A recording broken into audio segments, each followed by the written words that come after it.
వచ్చిన రోజు good Friday ఎందుకు జరుపుకుంటాం తెలుసుకుందాం. క్రైస్తవ ధర్మశాస్త్రం ప్రకారం మానవాళి ఆధ్యాత్మిక చరిత్రలో గుడ్ ఫ్రైడే అత్యంత విశిష్టమైన మరియు పవిత్రమైన దినం. లోకరక్షకుడైన యేసుక్రీస్తు కల్వరిగిరిపై సిలువ వేయబడి తన అమూల్యమైన ప్రాణాలను త్యాగం చేసిన సందర్భాన్ని ఇది స్మరిస్తుంది. మరణం సంభవించిన రోజైనప్పటికీ దీనిని శుభ శుక్రవారం అని ఎందుకు వ్యవహరిస్తారో ఇప్పుడు సవివరంగా తెలుసుకుందాం. మొదటగా ఇక్కడ గుడ్ అనే పదానికి అర్థం కేవలం లౌకికపరమైన మంచి అని మాత్రమే కాదు. ప్రాచీన ఆంగ్ల భాషలో దీనికి పవిత్రమైన, హోలీ లేదా దైవ సంబంధిత, గాడ్స్ అనే గంభీరమైన అర్థాలున్నాయి.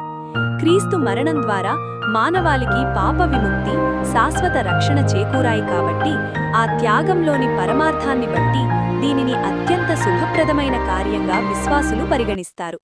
బైబిల్ గ్రంథం బోధించిన ప్రకారం దేవునికి మరియు మానవునికి మధ్య పాపం వల్ల ఏర్పడిన అగాధాన్ని పూడ్చడానికి క్రీస్తు తన్ను తాను బలిగా సమర్పించుకున్నాడు. ఇది కేవలం ఒక వ్యక్తి మరణం కాదు, అది లోక పాప పరిహారార్థం జరిగిన మహాయాగం.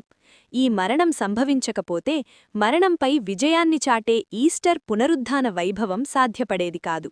శిలువ శ్రమలే నిత్యజీవానికి మార్గాన్ని సుగమం చేశాయి.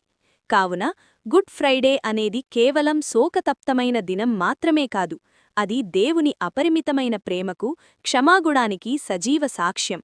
ఈ పవిత్ర దినాన క్రైస్తవ లోకం ఉపవాస ప్రార్థనలతో క్రీస్తు శిలువపై పలికిన 7 మాటలను ధ్యానిస్తూ ఆత్మశోధన చేసుకుంటుంది. మానవ రక్షణ కోసం ప్రాణాలర్పించిన ఆ మహా త్యాగిని స్మరిస్తూ కృతజ్ఞతాభావంతో ఈ దినాన్ని గడుపుదాం.